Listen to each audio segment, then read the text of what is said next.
Cuán firme cimiento se ha dado a la fe de Dios en su eterna palabra de amor. Con el propósito de compartir con usted las inmutables verdades de la palabra de Dios, presentamos A través de la Biblia, un estudio detallado y sistemático de toda la Biblia que le ayudará a conocer lo que Dios ha revelado para nuestro provecho espiritual. Estos estudios bíblicos fueron diseñados y elaborados por el Dr. J. Vernon McGee, versado maestro de la Biblia, quien dedicó la mayor parte de su vida a la enseñanza clara y sencilla de la palabra de Dios. Acompáñenos, pues, mientras avanzamos en nuestro recorrido a través de la Biblia. Cuán firme cimiento la palabra de Dios. Es un gozo estar nuevamente con usted, amigo oyente, para traerle otro estudio de la serie A través de la Biblia.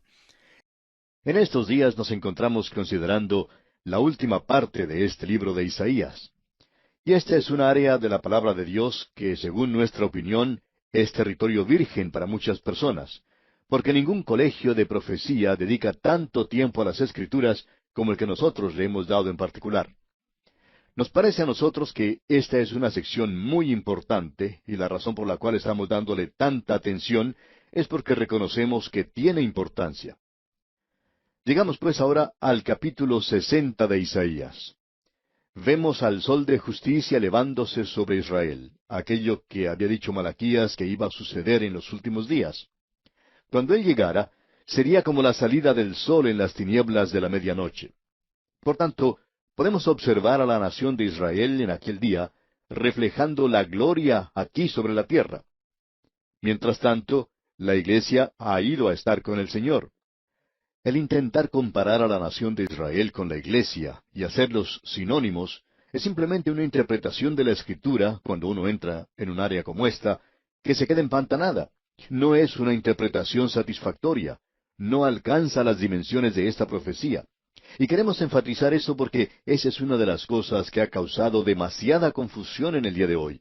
Y esa es la razón por la cual ciertos colegios de profecía o de interpretación bíblica, deberíamos decir, no le dan énfasis a la profecía, y la razón es porque son negligentes en áreas como estas. Ahora, esta sección en particular comenzó contemplando al Redentor en la cruz en Isaías capítulo 53. A partir de entonces, hemos notado un progreso muy definido y un desarrollo a través del resto de esta sección, que habla no del gobierno de Dios como se habla en la primera parte, sino que se habla de la gracia de Dios. En la primera sección tenemos el énfasis sobre la ley. Aquí el énfasis es sobre la gracia. Encontramos aquí que hay amor en la ley, y que también en esta sección hay ley en el amor.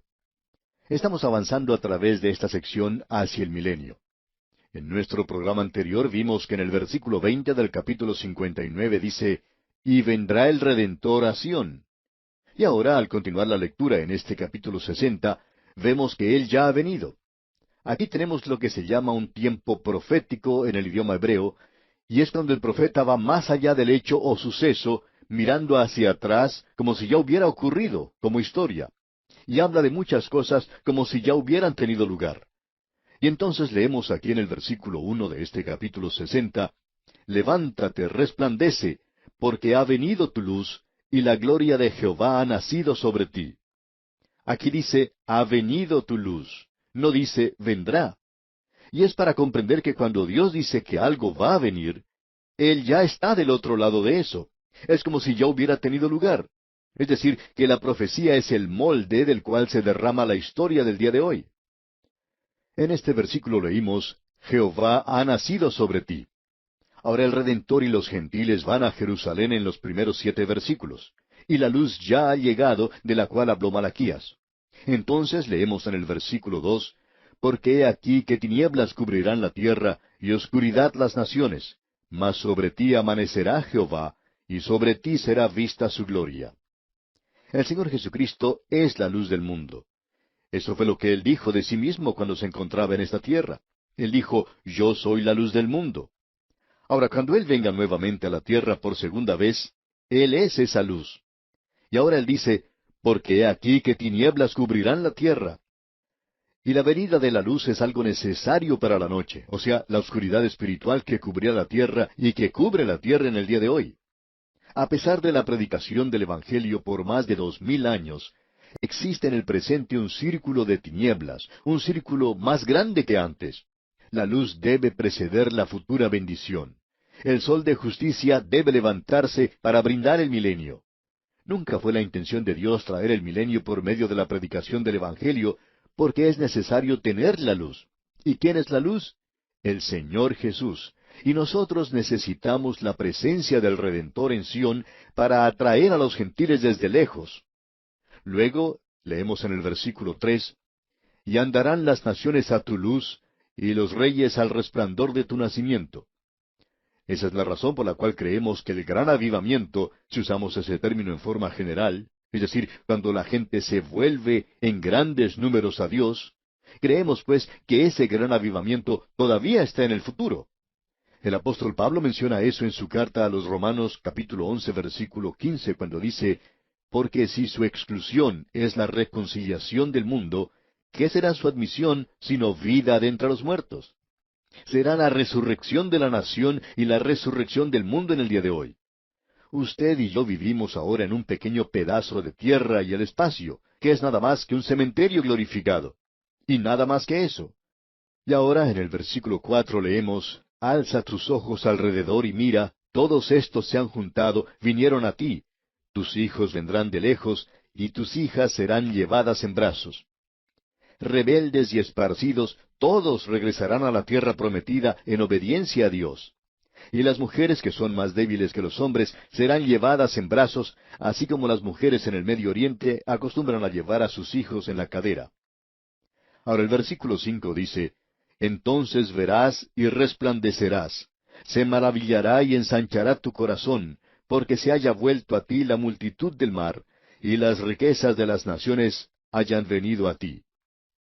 Usted puede apreciar el tremendo movimiento de personas hacia Jerusalén, por tierra, por mar y por aire. Todo esto será una ocasión de gran sorpresa. Luego en el versículo 6 leemos, multitud de camellos te cubrirá, dromedarios de Madián y de Efa, vendrán todos los de Sabá, traerán oro e incienso, y publicarán alabanzas de Jehová. Nuevamente tenemos a hombres sabios o magos, no del este, no del oriente, sino de todas partes del mundo. Vendrán trayendo regalos de oro e incienso para el Redentor. Usted puede notar que vienen trayendo oro e incienso, es decir, cuando vengan la próxima vez. No están trayendo mirra. ¿Por qué? Porque la mirra nos habla de la muerte de Cristo en su primera venida. La próxima oportunidad, cuando ellos vengan, llegarán trayendo oro e incienso. Un versículo bastante destacado, ¿verdad? Y ahora el versículo 7 dice, todo el ganado de Cedar será juntado para ti, carneros de Nebayot te serán servidos, serán ofrecidos con agrado sobre mi altar, y glorificaré la casa de mi gloria. O sea, el ganado llevado a Jerusalén para los sacrificios. Los sacrificios, los holocaustos, serán restaurados en el día del milenio. Y eso quizás sea un poco difícil de aceptar para algunos, pero el Antiguo Testamento es muy claro en cuanto a este punto. Usted puede leer los capítulos 40 al 44 de Ezequiel, y los sacrificios que allí se mencionan, creemos, señalarán hacia atrás, hacia la muerte de Cristo, así como en el Antiguo Testamento señalaban hacia el futuro, hacia su muerte. Ahora, en el versículo 8 de este capítulo 60, comienza la última sección de este capítulo, el regreso de Israel a Jerusalén. Leamos el versículo 8. ¿Quiénes son estos que vuelan como nubes y como palomas a sus ventanas? Si hubiera alguna profecía en las Escrituras que haga alguna sugerencia en cuanto al avión, podría ser esta. Pero en realidad creemos que aquí se está haciendo referencia a las naves del mar.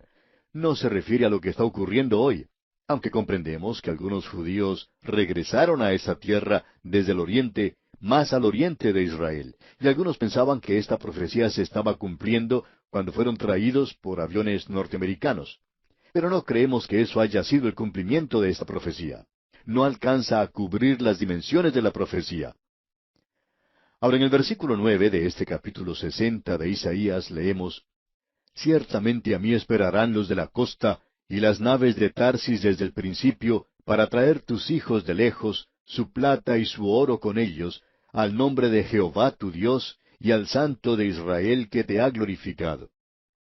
Amigo oyente, todas las naciones navieras les ayudarán a ellos a regresar a su tierra en aquel día. Es decir, la nación que antes ayudó a la destrucción de Israel, ahora les ayudará en su recuperación. En aquel entonces, las naciones los enviarán de regreso y los enviarán con regalos, en lugar de pedir pago por las cosas. Los enviarán con regalos como hicieron los egipcios en el pasado. Después de todo lo que Israel tomó de los egipcios era una paga retroactiva. Recuerde que ellos habían estado en esclavitud por 400 años. Así que tenían mucha paga retroactiva que recibir. Y ahora, en el versículo 11 del capítulo 60 leemos, Tus puertas estarán de continuo abiertas, no se cerrarán de día ni de noche, para que a ti sean traídas las riquezas de las naciones, y conducidos a ti sus reyes. Aquí podemos ver que las naciones del mundo, que son salvas, van a ir en el milenio a Jerusalén. Luego en el versículo 12 leemos, Porque la nación o el reino que no te sirviere perecerá, y del todo será asolado. Eso es algo que el Señor Jesucristo mismo dejó bien en claro. Él dijo que Él iba a juzgar en aquel día. Me visitasteis en la cárcel, me ayudasteis y me disteis de comer, cuando hicisteis esto a uno de mis pequeños hermanos. El apóstol Pablo también aclara esto allá en Filipenses capítulo 2, versículos 10 y 11. Dice, para que en el nombre de Jesús se doble toda rodilla de los que están en los cielos y en la tierra y debajo de la tierra, y toda lengua confiese que Jesucristo es el Señor. En el milenio, los hombres serán obligados a inclinarse ante Jesús. Esa fuerza, por supuesto, será la fuerza de la opinión pública en aquel día. Esos corazones no querrán inclinarse, pero van a hacerlo de todas maneras. Y cuando Satanás sea soltado al fin del milenio, ellos tendrán un corazón rebelde y naturalmente se dirigirán a él, a Satanás, en la última rebelión. Y eso es lo que introduce el aspecto eterno del reino. Creemos que ciertos cambios radicales tendrán lugar entonces. Creemos que una nueva tierra llegará a existir en ese entonces, no esta tierra antigua y remendada o parchada, sino que habrá cielos nuevos y tierra nueva. Dios va a hacer que las cosas sean nuevas. Él me va a permitir a mí que comience de nuevo. Estoy esperando ansiosamente ese día. No me fue muy bien cuando comencé hace tantos años, y me gustaría hacer esto de nuevo otra vez. Él va a hacer todas las cosas nuevas, no va a reparar la vieja naturaleza. Él nos va a dar una nueva naturaleza, y ese será un día maravilloso, glorioso, amigo oyente. En el versículo 15 tenemos la última división de este capítulo. Tenemos aquí el cumplimiento de todas las promesas de Dios para Jerusalén. Leamos el versículo 15. En vez de estar abandonada y aborrecida, tanto que nadie pasaba por ti, haré que seas una gloria eterna, el gozo de todos los siglos. Ahora, como Isaías dijo en el segundo capítulo, en Jerusalén tendrá su acción la ley, llegará a ser el centro de la tierra en aquel día. Y ahora encontramos que también habrá mucha bendición en aquel día. Leamos el versículo 16. Y mamarás la leche de las naciones, el pecho de los reyes mamarás, y conocerás que yo, Jehová, soy el Salvador tuyo y Redentor tuyo, el fuerte de Jacob.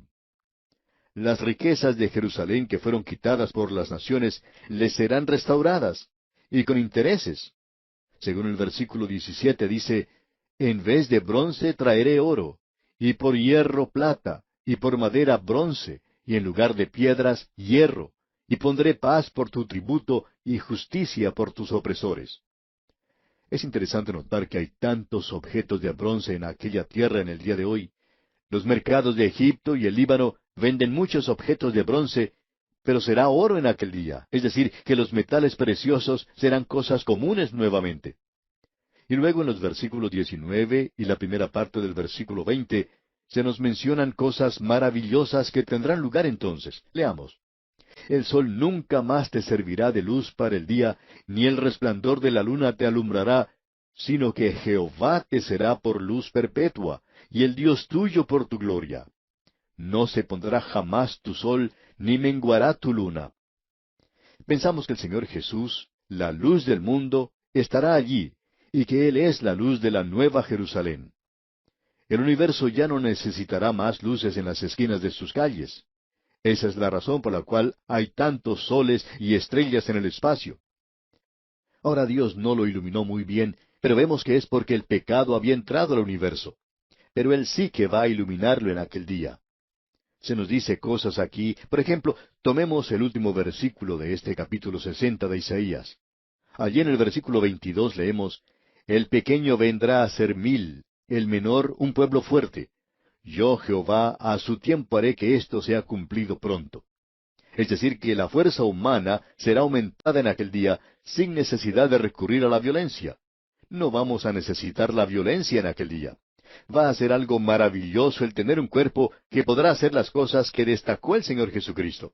Él dijo, el espíritu a la verdad está dispuesto, pero la carne es débil. Y yo encuentro eso en mi propio cuerpo.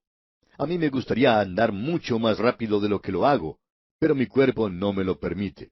Pero en aquel día todo será corregido y será corregido sobre la tierra para el pueblo celestial. Llegamos ahora al capítulo 61. Y aquí podemos ver uno de los pasajes más destacados de la Escritura. La primera y la segunda venida de Cristo, con un énfasis en particular sobre los resultados de su segunda venida. Aquí tenemos en los primeros 3 versículos uno de los pasajes más destacados, como hemos dicho, y esto nos ayuda en la interpretación de la Biblia. Quisiéramos en primer lugar leer los primeros 2 versículos juntos de este capítulo 61 de Isaías. El Espíritu de Jehová el Señor está sobre mí, porque me ungió Jehová. Me ha enviado a predicar buenas nuevas a los abatidos, a vendar a los quebrantados de corazón, a publicar libertad a los cautivos, y a los presos apertura de la cárcel, a proclamar el año de la buena voluntad de Jehová, y el día de venganza del Dios nuestro, a consolar a todos los enlutados. Aquí se nos presenta un sistema de interpretación bíblica. Cuando leemos esto, sin saberlo, no estamos seguros de lo que Isaías está hablando. Él dice simplemente, el Espíritu de Jehová el Señor está sobre mí. Ahora, ¿nos habla esto de la primera o de la segunda venida de Cristo, si esto se está refiriendo a Él? Bueno, tenemos ahora la interpretación de Dios. Tenemos un relato en el capítulo 4 del Evangelio según San Lucas, donde el mismo Señor Jesucristo entra a la sinagoga en la ciudad de Nazaret, y leemos en los versículos 16 al 19, vino a Nazaret, donde se había criado, y en el día de reposo entró a la sinagoga, conforme a su costumbre, y se levantó a leer. Y se le dio el libro del profeta Isaías, y habiendo abierto el libro, halló el lugar donde estaba escrito, El Espíritu del Señor está sobre mí, por cuanto me ha ungido para dar buenas nuevas a los pobres. Me ha enviado a sanar a los quebrantados de corazón, a pregonar libertad a los cautivos y vista a los ciegos, a poner en libertad a los oprimidos, a predicar el año agradable del Señor. Bien, amigo oyente, ¿por qué el Señor Jesucristo no continuó leyendo? ¿Por qué hizo esta interrupción en la mitad de la lectura? Él no leyó, y el día de la venganza del Dios nuestro. ¿Por qué no predicó eso? Porque podemos notar que Él cerró el libro. Ese fue un acto deliberado de parte de nuestro Señor. Él entregó el libro de nuevo al ministro y se sentó. Y los ojos de todos en la sinagoga estaban fijos en Él, y comenzó a decirles, Hoy se ha cumplido esta escritura delante de vosotros. Todo eso ya había sido cumplido. Esa fue la primera venida de Cristo. Sin embargo, Isaías no incluyó la segunda venida de Cristo. Él no hizo ninguna diferencia. El Señor Jesucristo hizo la diferencia. Y esa pequeña I separa la primera de la segunda venida de Cristo. Es decir, que esa pequeña I, esa pequeña conjunción I que tenemos allí, ha durado ya más de 2000 años. Esto nos da un sistema de interpretación bíblica, y nosotros vamos a ilustrar esto en nuestro próximo programa en forma muy directa, porque este es uno de los pasajes más importantes y naturalmente nos da un sistema de interpretación bíblica. O como dicen los teólogos, aquí tenemos la hermenéutica. Usted puede llamarle como quiera, pero esta es una palanca tremenda que nos ayuda a abrir la palabra de Dios y comprender muchas de las cosas que Él nos ha dicho. Ah, amigo oyente, estos pasajes prácticamente olvidados de la Escritura.